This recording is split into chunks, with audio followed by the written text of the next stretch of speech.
விசாகப்பட்டினத்தில் தேசிய அளவில் ஸ்கேட்டிங் விளையாட்டுப் போட்டி நடைபெற்று வருகிறது.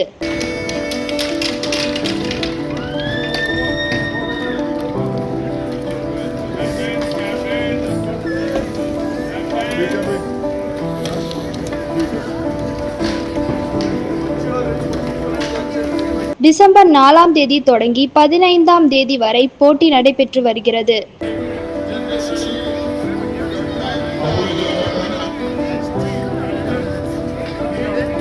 இதில் ஒரு பகுதியான ஸ்கேட்டிங் ஹாக்கி போட்டியில் தமிழக வீரர்கள் அனைத்து பிரிவுகளிலும் வெற்றி பெற்றுள்ளனர்.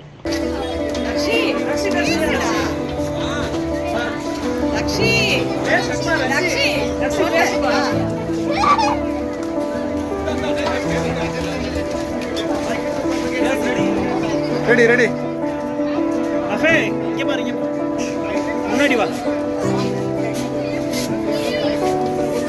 லைட் அடை ஓகே ஓகே ஓகே ஓகே